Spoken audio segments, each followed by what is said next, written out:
viewers, welcome back to my channel. അപ്പോൾ ഇന്നത്തെ video എന്ന് പറയുന്നത് അഗെയിൻ ഒരു മീഷോ ഹോളാണ്. എൻ്റെ മീഷോ ഹോളിൽ അത്യാവശ്യം കുറച്ച് റെസ്പോൺസസ് ഒക്കെ വരാറുണ്ട്. സോ ഞാൻ വിചാരിച്ചു എന്താ നമുക്കൊന്നും കൂടി ഒരു മീഷോ ഹോളായിട്ട് ചെയ്യാമെന്ന്. സോ ഇന്ന് ഞാൻ കാണിക്കാൻ വേണ്ടി പോകുന്ന പ്രോഡക്റ്റ്സ് എല്ലാം തന്നെ എനിക്ക് തോന്നും ഇത് കൂടുതലായിട്ട് ഉപകാരപ്പെടുന്നത് ഗേൾസിനായിരിക്കും. ഓഫ് കോഴ്സ് ഞാൻ മുന്നേ ചെയ്തിട്ടുള്ളതും ഗേൾസിന് പറ്റുന്ന ടോപ്പ് ആൻഡ് ഹോൾ അങ്ങനത്തെ ഹോളായിരുന്നു ചെയ്തിട്ടുണ്ടായിരുന്നത്. സോ ഇൻ കേസ് ബോയ്സ് ആരെങ്കിലും ഈ ഒരു വീഡിയോ വാച്ച് ചെയ്യുന്നുണ്ടെങ്കിൽ നിങ്ങൾക്ക് എന്ത് ടൈപ്പ് ഓഫ് വീഡിയോ കാണാനാണ് ഇഷ്ടമെന്നൊന്ന് ജസ്റ്റ് ഒന്ന് കമൻറ്റ് ചെയ്യുക. സോ നമുക്ക് പെട്ടെന്ന് തന്നെ വീഡിയോയിലേക്ക്. അപ്പോൾ നമ്മുടെ ഫസ്റ്റത്തെ പർച്ചേസ് എന്ന് പറയുന്നത് 240 റുപ്പീസിന് ഞാൻ വാങ്ങിച്ചിട്ടുണ്ടായിരുന്ന ഒരു ഡബിൾ ബെഡ്ഷീറ്റ് ആണ്. ഇതിൻ്റെ പ്രത്യേകത എന്ന് പറഞ്ഞിട്ടുണ്ടെങ്കിൽ ഇത് ഫിറ്റഡ് ബെഡ്ഷീറ്റ് ആണ് കേട്ടോ. ഇങ്ങനത്തെ ഒരു ഇതുണ്ടല്ലോ ഫിറ്റ് ചെയ്ത് കിടക്കുന്ന ഈ ഒരു ഫ്രിൽസ് പോലത്തെ അല്ലെ ഇലാസ്റ്റിക് ആയിട്ടുള്ള ഒരു എൻഡിങ് ആണ് ഇതിന് വരുന്നത്.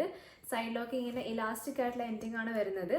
സോ ഇതിൻ്റെ കളർ എന്ന് പറയുന്നത് വൈറ്റിൽ ഈ ഒരു ഫ്ലവർ പ്രിന്റ്സ് ആണ് ഇതിന് വരുന്നത്.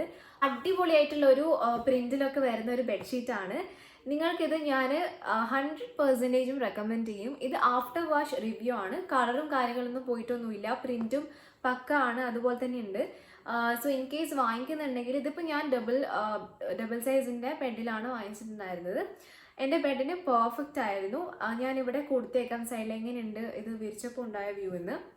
പിന്നെ ഇറ്റ് കംസ് വിത്ത് ഈ 2 പില്ലോ കവറും കൂടി വരുന്നുണ്ട് ഇതിൻ്റെ കൂടെ. എനിക്ക് തോന്നി 240 റുപ്പീസിന് ഇറ്റ് ഈസ് ടോട്ടലി വർത്ത്. നിങ്ങൾക്ക് ധൈര്യമായിട്ട് ഇത് വാങ്ങിക്കാവുന്നതാണ്. മീഷോയിൽ ഇത് മാത്രമല്ല, ഞാൻ കുറേയധികം സിംഗിൾ ബെഡ്ഷീറ്റ് പീസ് കണ്ടിട്ടുണ്ടായിരുന്നു ഇങ്ങനെ ഫിറ്റ് ചെയ്ത് കിടക്കുന്നത്. ഹോസ്റ്റലേഴ്സിനൊക്കെ വളരെയധികം യൂസ്ഫുൾ ആയിരിക്കും കേട്ടോ. അപ്പോൾ നല്ല ഈ റേറ്റിംഗ് ഒക്കെ ഉള്ളത് വാങ്ങിച്ചു കഴിഞ്ഞാൽ നല്ലതായിരിക്കും. ഇനി ഇതിൻ്റെ ഒരു ടെക്സ്ചർ പറയുകയാണെങ്കിൽ ഇതൊരു പോളിസ്റ്റർ കോട്ടൺ മിക്സ് ഉള്ള പോലെ ഒരു റയോൺ ടൈപ്പാണ് ഇത് ആക്ച്വലി വരുന്നത്. പിന്നെ ഇട്ടിട്ടാണെങ്കിൽ നമുക്ക് മഴക്കാലത്തൊന്നും വലിയ കുഴപ്പമുണ്ടാവില്ല. സമ്മർ സീസണിൽ എന്തായാലും ഇതൊരു ചൂടെടുക്കുന്ന പോലത്തെ ഒരു മെറ്റീരിയലിന് തന്നെയാണ്. പക്ഷേ എനിക്ക് തോന്നുന്നു ഈ ഒരു പ്രൈസിന് ടോട്ടലി വേർത്താണ്. ഈ സമ്മർ ടൈമിൽ ഒഴികെ നമുക്ക് എപ്പോഴും യൂസ് ചെയ്യാൻ പറ്റുന്ന ഒരു മെറ്റീരിയൽ ആയിട്ട് തോന്നുന്നുണ്ട്. അപ്പോൾ ഇതായിരുന്നു എൻ്റെ ഫസ്റ്റത്തെ പർച്ചേസ്. നമുക്ക് സെക്കൻഡിലേക്ക് കടക്കാം. സെക്കൻഡ് പർച്ചേസ് എന്ന് പറയുന്നത് ഈ ഒരു സംഭവമാണ്. ഇത് നിങ്ങൾക്ക് അറിയുന്നുണ്ടാവും, കോമൺ ആയിട്ട് കാണുന്നൊരു സംഭവമാണ്.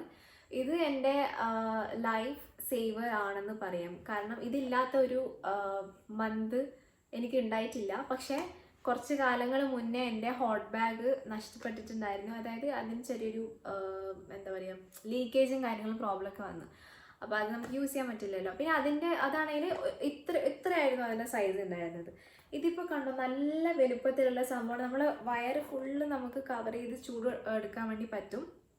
പിന്നെ പീരിയഡ്സിന് പെയിനുള്ള എല്ലാ കുട്ടികൾക്കും ഒന്നെങ്കിലും ഇങ്ങനത്തെ ഒരു സംഭവം വേണം. പിന്നെ ഇപ്പം ഇലക്ട്രിക്കിൻ്റെ ഇറങ്ങിയിട്ടുണ്ട്. അതായത് നമ്മൾ ചൂടാക്കി വെള്ളം അതിൽ ഒഴിക്കേണ്ട ആവശ്യമില്ല, ഇലക്ട്രിക്കിൻ്റെയും വന്നിട്ടുണ്ട്. ഇനി ഇത് ഉപയോഗിച്ച് ഒരു പരിവാകുന്ന സമയത്ത് മറ്റേതും കൂടി വാങ്ങിക്കണമെന്ന് വിചാരിക്കുന്നുണ്ട്. പിന്നെ ഇത് എല്ലാവർക്കും അറിയുന്ന പോലെ തന്നെ റബ്ബറിൻ്റെ ആണ്. ഇതിൻ്റെ റേറ്റ് 121 റുപ്പീസാണ്. സോ ഇതും ഒരു അടിപൊളി പർച്ചേസ് ആയിട്ട് തന്നെയാണ് തോന്നുന്നത്. എല്ലാ ഗേൾസിൻ്റെ കയ്യിലും വേണം എന്ന് ഞാൻ കരുതുന്ന ഒരു പ്രൊഡക്റ്റാണ്. ആർക്കും ഇല്ലെങ്കിൽ ഇതൊന്ന് ജസ്റ്റ് ഒന്ന് ട്രൈ ചെയ്ത് നോക്കുക. 121 റുപ്പീസ് മാത്രമേ ഉള്ളൂ. നിങ്ങൾക്ക് എന്തായാലും ഉപകാരപ്പെടുമെന്ന് ഞാൻ വിചാരിക്കുന്നു. ഇതിന് 4.2 സ്റ്റാർസ് ഒക്കെ ഉണ്ട് കേട്ടോ. ഇതിൻ്റെ യൂസേജ് നിങ്ങൾക്ക് അറിയായിരിക്കും. ഇവിടെ ഒരു നോബ് ഉണ്ട്. അതിങ്ങനെ ഓപ്പൺ ആയി കഴിഞ്ഞാൽ ഇതിനകത്തേക്ക് നമുക്ക് വെള്ളം ഫില്ല് ചെയ്യാം. നമുക്ക് കൈയൊന്നും പൊള്ളൂല്ല കേട്ടോ. ഇവിടെ ഇങ്ങനെ ഈ ഒരു സംഭവം പ്രൊട്ടക്ഷൻ ഉള്ളതുകൊണ്ട് ഇവിടെ പിടിച്ചിട്ട് ഒഴിക്കുമ്പോൾ അങ്ങനെ പൊള്ളുന്ന കാര്യങ്ങളൊന്നുമില്ല.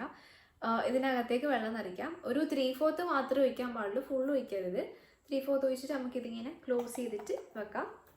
ഒരു 1 ഹവറിലേക്ക് നമുക്ക് അത്യാവശ്യം ചൂടൊക്കെ കിട്ടും. സോ ഇനി ഞാൻ കാണിക്കാൻ വേണ്ടി പോകുന്നത് ആ പ്രൊഡക്റ്റിൻ്റെ കയ്യിലില്ല, ഞാനിവിടെ സൈഡിൽ ആ വീഡിയോ കൊടുക്കാം.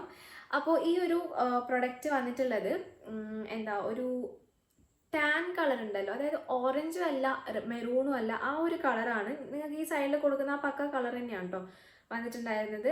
ഇത് ഞാൻ റിട്ടേൺ അടിച്ചു. അതാ സംഭവം എൻ്റെ കയ്യിലില്ലാത്തത്. ഞാൻ റിട്ടേൺ അടിച്ചു. ഇതിന് 169 റുപ്പീസ് ആയിരുന്നു വന്നിട്ടുണ്ടായിരുന്നത്. പിന്നെ സ്മോൾ സൈസിലാണ് ഞാൻ എടുത്തിട്ടുണ്ടായിരുന്നത് കേട്ടോ. ഈ ഒരു ഇതിൻ്റെ പ്രശ്നം എന്ന് വെച്ചാൽ 169 ആണ്. അപ്പോൾ നമുക്ക് അത്ര ഒരു മെറ്റീരിയൽ ക്വാളിറ്റി മാത്രമേ പ്രതീക്ഷിക്കാൻ വേണ്ടി പാടുള്ളൂ. പക്ഷെ എനിക്ക് അതായത് ക്യാമറയിൽ കാണുമ്പോൾ അടിപൊളിയാണ്, പക്ഷെ നേരിട്ട് കാണുന്ന സമയത്ത് വല്ലാത്തൊരു ലോക്കൽ ലുക്ക് ആ ഒരു മെറ്റീരിയലിനുണ്ട്. ഒരു സുഖവും ഇല്ല ഇടാൻ വേണ്ടിയിട്ട്. പിന്നെ അതുമാത്രമല്ല എനിക്ക് വളരെ ഡീപ്പായിട്ടുള്ള നെക്ക് ഇപ്പോൾ തോന്നുന്നുണ്ട്. നെക്ക് നന്നായിട്ട് ഡീപ്പായിരുന്നു. അപ്പോൾ അതിൻ്റെ ഒരു ചെറിയൊരു ഇഷ്യൂ കാരണമാണ് ഞാൻ തിരിച്ചു കൊടുത്തത്. ജസ്റ്റ് ഇങ്ങനെ ഫോട്ടോഷൂട്ടിനും പേർപ്പസിനൊക്കെ ആണെങ്കിൽ ഇത് നല്ലൊരു ബൈയായിട്ട് എനിക്ക് തോന്നിയിട്ടുണ്ടായിരുന്നു. കാരണം ഇത് ക്യാമറയിൽ എത്തുന്ന സമയത്ത് ഇതിൻ്റെ ഒരു ക്വാളിറ്റി വേറെ തന്നെ കാണിക്കുന്നുണ്ട്. ഇതിൻ്റെ തന്നെ ഒരു ബ്ലൂ കളർ ഉണ്ട്, അതുപോലെ മെറൂൺ, പിങ്കിഷ് മെറൂൺ, ഒരു റോസ് കളർ അടിക്കുന്ന ഒരു വേറൊരു കളറും കൂടി ഉണ്ട്. ആ കളറിൻ്റെ പേര് ഇവിടെ കാണുന്നില്ല. പിന്നെ ഇതൊരു ജോർജറ്റ് ബോഡിക്കോൺ ഡ്രസ്സ് എന്നാണ് എഴുതിയിട്ടുള്ളത്. ജോർജറ്റ് ആണോ എന്ന് ചോദിച്ചാൽ ജോർജറ്റ് അല്ല, പോളിസ്റ്റർ കൈൻഡ് ഓഫ് മെറ്റീരിയൽ തന്നെയാണ്. അതും പോളിസ്റ്റർ അല്ല, ഒരു എന്താ പറയുക, വളരെ നേരെ ഒരു എന്താ ഞാൻ പറയാം, അതിൻ്റെ മെറ്റീരിയലിനെ പറ്റി എനിക്ക് പറയാൻ അറിയില്ല. ജോർജറ്റ് അല്ല എന്തായാലും, കൈൻഡ് ഓഫ് പോളിസ്റ്ററും അങ്ങനെ ഒരു സംഭവമാണ്. അപ്പോൾ ഇൻ കേസ് ആർക്കെങ്കിലും വാങ്ങിക്കുന്നുണ്ടെങ്കിൽ ഞാൻ താഴെ ലിങ്ക് കൊടുക്കാം കേട്ടോ. 238 റുപ്പീസാണ് ഇപ്പോൾ കാണിക്കുന്നത്. അതിൻ്റെ സ്പെഷ്യൽ ഓഫറൊക്കെ കഴിഞ്ഞിട്ട് 176 ഇപ്പോൾ അവൈലബിൾ ആയിട്ടുള്ളത്. അപ്പോൾ നിങ്ങൾക്ക് ഫോട്ടോഷൂട്ടും കാര്യങ്ങളൊക്കെ ഉണ്ടെങ്കിൽ വേണമെങ്കിൽ വാങ്ങിക്കാം. പിന്നെ നെക്ക് ഇറങ്ങിയത് പ്രശ്നമല്ല, ഈ മെറ്റീരിയൽ ക്വാളിറ്റി ഒന്നും പ്രശ്നമില്ലെങ്കിൽ അതിലേക്ക് പോകാം കേട്ടോ, വലിയ കുഴപ്പമൊന്നുമില്ല. പക്ഷെ ഞാനത് റിട്ടേൺ ചെയ്തു, അതുകൊണ്ട് ഞാൻ സൈഡിൽ ഇവിടെ ലാസ്റ്റ് ഡ്രസ്സ് എന്ന് പറയുന്നത് ഇത് ഞാനിപ്പോൾ വെയർ ചെയ്തിട്ടുണ്ടായിരുന്ന ഈ ഒരു ടോപ്പാണ്. വെയർ ചെയ്തിരിക്കുന്ന ഈ ടോപ്പാണ്. ഈ ഒരു ടോപ്പ് വരുന്നത് ഇതിലെന്തോ പേരുണ്ട് ആക്ച്വലി, പക്ഷെ ഇതെനിക്ക് പറയാൻ അറിയില്ല. ബ്ലാക്കിൽ ഈ ഒരു flower print, white flower print, അതിന് നടുക്കൊരു യെല്ലോ കളറിലായിട്ട് ഡോട്ട്, അതാണ് ഈ ഒരു ഡ്രസ്സിൻ്റെ കളർ എന്ന് പറയുന്നത്. പിന്നെ ഈ ഒരു യോക്ക് പോർഷനിൽ നമുക്ക് എന്ത് വരുന്നുണ്ട്, ഒരു ചെറിയൊരു ഇലാസ്റ്റിക് വരുന്നുണ്ട്. അപ്പോൾ നമുക്ക് നന്നായിട്ട് ഈ ഒരു പോർഷൻ നല്ല ടൈറ്റായി കിടക്കുന്നുണ്ട്. പിന്നെ ഞാനിതേ ഒരു മീഡിയം സൈസായിരുന്നു എടുത്തിട്ടുണ്ടായിരുന്നത്. നിങ്ങളിത് വാങ്ങിക്കാൻ പ്ലാൻ ചെയ്യുന്നുണ്ടെങ്കിൽ ഒരു സൈസ് അപ്പ് വാങ്ങിക്കുക. കാരണം എൻ്റെ സ്മോൾ സൈസാണ്, പക്ഷേ ഞാനിത് വാങ്ങിച്ചിട്ടുണ്ടായിരുന്നത് മീഡിയമാണ്. അപ്പോഴാണ് എനിക്കിത് ഓക്കെ ആയിട്ടുണ്ടായിരുന്നത്. സ്മോൾ ചിലപ്പോൾ എനിക്ക് ടൈറ്റ് ആയിരുന്നേനെ. സോ ഇത് നമുക്ക് ഓഫ് ഷോൾഡറായിട്ടും അല്ലാതെയൊക്കെ ഇടാൻ വേണ്ടി പറ്റുന്ന ഒരു നല്ലൊരു ഡ്രസ്സാണ്. സോ ഞാൻ ആക്ച്വലി ഈ വീഡിയോൻ്റെ എൻഡിങ് ഷൂട്ട് ചെയ്യാൻ വേണ്ടി മറന്നുപോയി. സോ ഇതാണ് എൻ്റെ എൻഡിങ്. അപ്പോൾ നിങ്ങൾക്ക് ഈ വീഡിയോ ഇഷ്ടപ്പെട്ടെന്ന് വിചാരിക്കുന്നു. ഇഷ്ടപ്പെട്ടിട്ടുണ്ടെങ്കിൽ എന്തായാലും ഒന്ന് കമൻറ്റ് ചെയ്യണം. ഞാൻ ഇതിൻ്റെ എല്ലാം ലിങ്ക് താഴെ ഡിസ്ക്രിപ്ഷൻ ബോക്സ് കൊടുക്കാം. അപ്പോൾ ബൈ ബൈ.